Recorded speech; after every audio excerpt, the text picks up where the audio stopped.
अस्सलामुअलैकुम। तेलंगाना हुकूमत ने इंदिरा हाउसिंग स्कीम का ऐलान कर दिया है। काफी लोग कंफ्यूज है कि भाई ये घर किसको मिलेंगे, इसके लिए क्या करना होगा। इस वीडियो के अंदर इस मामले के बारे में पूरी डिटेल्स के साथ बात करेंगे। तो तेलंगाना हुकूमत ने इंदिरा हाउसिंग स्कीम के लिए एप्लीकेशन लेना शुरू कर दिया है। अगर आप हैदराबाद या तेलंगाना के किसी भी हिस्से में रहते हैं और अपने लिए घर का ख्वाब देख रहे हैं तो ये अपडेट आपके लिए काफी अहम है। इस स्कीम के लिए एप्लीकेशन 21 जुलाई 2026 से शुरू हो चुके हैं और 10 अगस्त 2026 तक चलेंगी। हुकूमत ने साफ कहा है कि जो लोग अप्लाई करना चाहते हैं वो इसी मुद्दत के अंदर अपनी एप्लीकेशन जमा कर दे, क्योंकि आखिरी तारीख के बाद किसी भी एप्लीकेशन को एक्सेप्ट नहीं किया जाएगा। इस दफा तेलंगाना हुकूमत ने एप्लीकेशन प्रोसेस को पहले से काफी आसान बनाने की कोशिश की है। अब लोग दो तरीकों से अप्लाई कर सकते हैं। पहला तरीका मी सेवा सेंटर के जरिए है। आप अपने करीबी मी सेवा सेंटर जाकर इंदिरा हाउसिंग स्कीम की एप्लीकेशन भर सकते हैं। दूसरा तरीका व्हाट्सएप के जरिए रखा गया है। मैंने व्हाट्सएप के जरिए कुछ लोगों के फॉर्म सबमिट करने की कोशिश की, लेकिन वहां पर भी यही बताया गया है कि आप मी सेवा सेंटर में जाके सबमिट करें। तो बेहतर ये होगा कि मी सेवा सेंटर ही चले जाए। एप्लीकेशन भरते वक्त आधार कार्ड की मालूमात देनी होगी। इसके साथ हुकूमत ने मशवरा दिया है कि पहले ही अपने तमाम जरूरी डॉक्यूमेंट्स की क्लियर फोटो या स्कैन कॉपीज तैयार रखें ताकि एप्लीकेशन के दौरान कोई दिक्कत ना आए।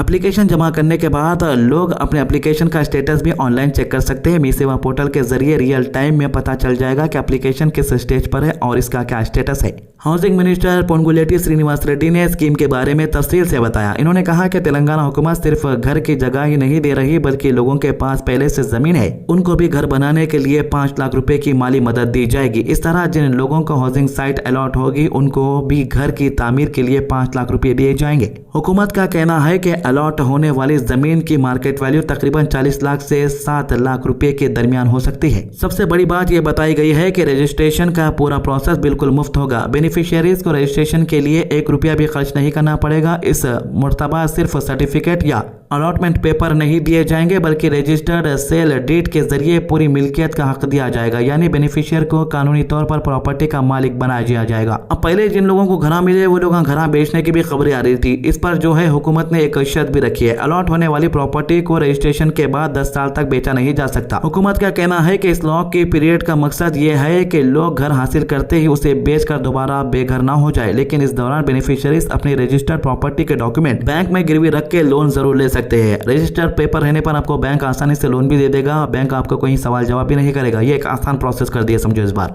इस तरह जरूरत पड़ने पर घर के कागज के जरिए फाइनेंशियल मदद हासिल की जा सकती है। 10 साल मुकम्मल होने के बाद बेनिफिशियरी को प्रॉपर्टी बेचने का भी इजाजत होगी। कांग्रेस हुकूमत इस स्कीम को गरीब और जरूरतमंद खानदानों के लिए एक बड़ी राहत बता रही है। इनका कहना है कि घर सिर्फ 4 दीवारी के नाम नहीं होता, बल्कि इज्जत, तहफ़्फ़ुज़ और मुस्तकबिल की गारंटी होती है। हुकूमत का दावा है कि इस स्कीम के जरिए हजारों खानदानों को अपना घर का सपना पूरा करना होगा। लेकिन स्कीम के शुरू होते ही तनकीद भी सामने आनी शुरू हो गई है। हैदराबाद के CORE एरिया के लिए जो मॉडल अनाउंस हुआ था उसे काफी बहस का सामना करना पड़ रहा। हुकूमत ने 1 लाख घरों के लिए एप्लीकेशन मांगी है। हाउसिंग मिनिस्टर श्रीनिवास रेड्डी के मुताबिक हर घर की तामीर पर तकरीबन 11 लाख रुपए का खर्च आएगा। इसमें हुकूमत सिर्फ 5 लाख रुपए देगी, जबकि बाकी 6 लाख रुपए बेनिफिशियरी को अपनी जेब से देना होगा। इस पर HYC के सलमान ने एक वीडियो भी बनाया है, आइए देखते हैं। गवर्नमेंट की जानिब से एक नोटिफिकेशन आया है।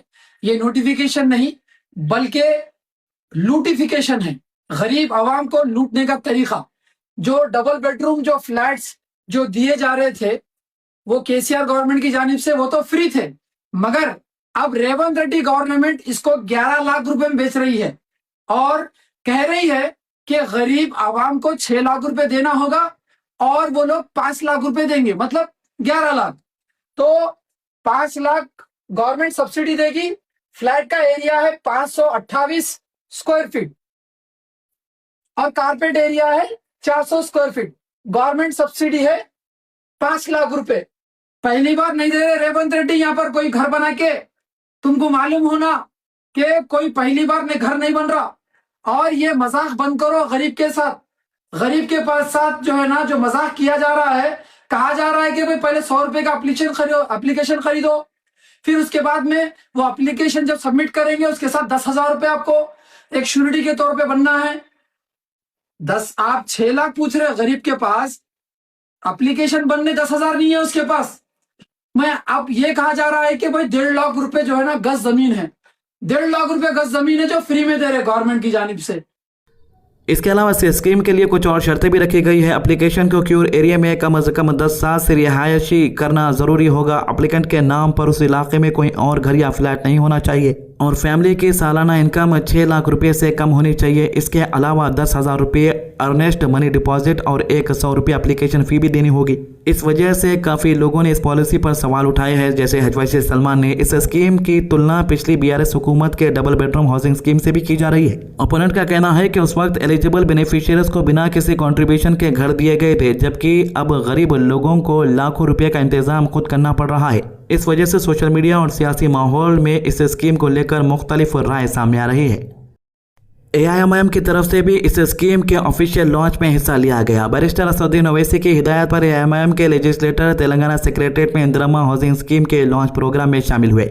इसके बाद district level El Nino contingency review meeting में भी इन्होंने शिरकत की। ट्रांसपोर्ट और BC welfare minister Poonam Prabhakar ने लॉन्च के मौके पर कहा कि तेलंगाना हुकूमत पहले फेज में देहात के इलाकों में 4,50,000 इंदिरम्मा हाउस बना चुकी है। अब हैदराबाद के लिए 1 लाख नए घर बनाने का फैसला किया गया है और एप्लीकेशंस लेना शुरू कर दिया गया। इन्होंने यकीन दिलाया कि शहर के तमाम एलिजिबल बेनिफिशियरीज को स्कीम के मुताबिक घर सैंक्शन किए जाएंगे। तेलंगाना मिनिस्टर मोहम्मद अजहरुद्दीन ने भी इस दिन को तारीखी करार दिया। इनका कहना था कि स्कीम स्टेट के इकोनॉमिकली वीकर सेक्शंस के लिए एक बड़ी उम्मीद लेकर आई है और इससे हजारों गरीब खानदानों को फायदा मिलेगा। इसी बीच हैदराबाद के नामपल्ली इलाके के लिए भी एक और बड़ी खास खबर सामने आई है। हुकूमत ने रेड हिल्स और पुलिस लाइंस एरिया में 480 नए डबल बेडरूम फ्लैट को मंजूरी दे दी है। AIMIM MLA माजिद हुसैन ने इलाके के एलिजिबल लोगों से अपील की है कि वो मीर सेवा के जरिए एप्लीकेशन जमा करे और किसी ब्रोकर या मिडिलमैन को पैसा न दे। HYC सलमान का कहना है कि गरीब लोगों से 6 लाख रुपए लेना इंसाफ नहीं है। सलमान ने कहा कि घर हर इंसान का बुनियादी हक होना चाहिए, न कि ऐसा बोझ जो गरीब पर उससे ज्यादा माली दबाव डाल दे। इन्होंने कहा कि बोगागुंटा, आसिफ नगर, आगापुरा, मल्लापल्ली, अफजल सागर और दूसरे लो इनकम इलाकों में रहने वाले हजारों खानदान आज भी किराए के मकानों में जिंदगी गुजार रहे हैं। रोजमर्रा का खर्च चलाना ही मुश्किल है, तो ऐसे में 6 लाख रुपए जमा करना इनके लिए लगभग नामुमकिन है। इसलिए हुकूमत को चाहिए कि इस पॉलिसी को दोबारा गौर करे और सबसे गरीब और मुस्तहिक लोगों को डबल बेडरूम फ्लैट बिल्कुल मुफ्त फराहम कराए। तेलंगाना में अगर आपको डबल बेडरूम फ्लैट अगर हासिल करना है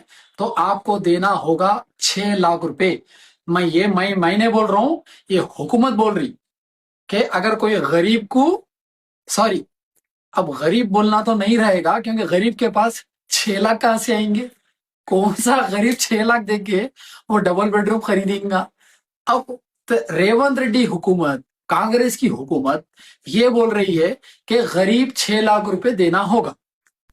तो इसके अलावा डबल बेडरूम हाउसिंग का इंतजार कर रहे बेनिफिशियरीज ने एक बार फिर तेलंगाना हुकूमत के खिलाफ अपनी नाराजगी का इजहार किया। इन लोगों का कहना है कि इन्हें काफी पहले हुकूमत की तरफ से ऑफिशियल हाउस पट्टा दे दिया गया था और इनको यकीन दिलाया गया था कि जल्द ही इन्हें इनके फ्लैट का कब्जा भी दे दिया जाएगा, लेकिन इतना वक्त गुजरने के बाद भी इनका अपना घर सिर्फ वादों तक महदूद रह गया है। बेनिफिशियरीज का कहना है कि जब ये अपने अलॉटेड डबल बेडरूम फ्लैट का कब्जा लेने पहुंचे तो यहाँ रहने वाले कुछ लोकल लोगों ने इनकी एंट्री का विरोध किया और इन्हें अपार्टमेंट में दाखिल होने से रोक दिया। इनका इल्जाम है कि इसी वजह से ये अपने ही अलॉटेड घरों में नहीं रह सके और इनका सपना अधूरा रह गया। इस वाक़े के बाद हुकूमत की तरफ से इन्हें तसल्ली दी गई है कि जो फैमिलीज यहाँ शिफ्ट नहीं हो पाई है उनको दूसरी जगह पर डबल बेडरूम फ्लैट अलॉट किए जाएंगे। बेनिफिशियरीज का कहना है कि हुकूमत ने कई मरतबा वादे किए, मुख्तलिफ डेडलाइंस भी दी गई, लेकिन हर बार सिर्फ तारीखें बदलती रही और आज तक किसी भी फैमिली को अल्टरनेटिव फ्लैट्स पे कब्जा नहीं दिया गया। घर का इंतजार करते करते कई साल गुजर चुके। काफी फैमिलीज आज भी किराए के मकानों में रहने पर मजबूर है।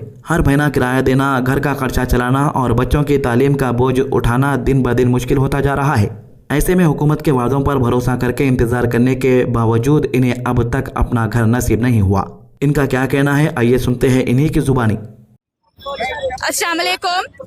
ये पट्टा दे के 5 साल हो गया। हम आपको मंकाल में दिए थे, उसके बाद फिर 6 साल दिए, देते बल्कि बोल रहे दे रहे नहीं। हम आपको फिर 8 दिन में, फिर महीने में ऐसा बुला रहे, यहाँ बुला रहे, वहाँ बुला रहे, पता नहीं कहाँ फिर आ रहे हम आपको यहाँ वहाँ बोल के मैसेज आता बोल रहे, और फिर कभी कॉल आता बोल रहे। कॉल भी आया था, कॉल में भी हम आपको बोले कि आके यहाँ पर मिलिए, यहाँ पर दे रहे बोल के बोले। फिर उसके बाद भी कुछ भी एक्शन नहीं लिए। अब हम आपको मंडे फिर हम ट्यूसडे ऐसा बुला रहे, हम हमारे घर के काम छोड़ के यहाँ पर आ रहे, फिर कुछ भी एक्शन नहीं ले रहे, खाली आना जाना बोले। तो क्या करना, पूरी पब्लिक परेशान है। किराए के घरों में रह के पब्लिक कितना परेशान हो रही, कितना किराया देना, कमाने वाले 1 जने, खाने वाले 4-5 जने, बोल तो क्या करना। प्लीज जल्द से जल्द आप लोग जितना हो सके कुछ भी एक्शन लेके हम आपको डबल बेडरूम दिला दीजिए और बालापुर में हम आपको अलॉट करे दिए बोल के। हाँ, बालापुर में हमको दे दिए, अलाउड कर दिए कि देना है बोल के। अब उसके लिए भी हमको 8 दिन फिर आ रहे हैं, देना है बोल के। प्लीज ये भी बालापुर का भी जो भी है एक्शन लेके हमको दिला दीजिए, आपकी बड़ी मेहरबानी होगी। फोन पे मैसेज आया था कि बालापुर में अलाउड करे, आपको वहाँ पर दे है बोल के।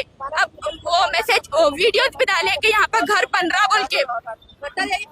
मैसेज आके 2 महीने हो गया बालापुर में कि अलाउड करे बोल के। उसके बाद हम जाके भी देखे तो वहाँ पर घर बन रहा, और अब कब तक बनता क्या नहीं बनता वो नहीं मालूम है। वो भी वीडियोस भी डाले के घर के लिए बन रहा, और तारीख पे तारीख दे रहे कि आप अब आइए, जब आइए, अब आइए, जब आइए। अब हमको फाइनली डेट होना है कि कब देते कब नहीं देते, बस पट्टा भी होना है, कुंजी भी होना है, बस खलास। और आज भी हमको रात में 5-6 बजे तक मैसेज आता बोल के बोल रहे, अगर आज शाम तक आ गया तो अच्छा है, अगर नहीं बोले तो फिर बाद में क्या करते। कुछ भी रहेंगे, हम कुछ भी अगर एक्शन लेंगे तो बाद में कोई भी कुछ भी बोले तो हमें कोई परवाह नहीं है। तो ये 3 मामलों के अभी तक की अपडेट। हमारे चैनल को सब्सक्राइब कीजिए, हमारे वीडियोस को ज़्यादा से ज़्यादा लोगों तक शेयर कीजिए, नमाज की पाबंदी कीजिए, कुरान की तिलावत कीजिए। अल्लाह हाफिज़।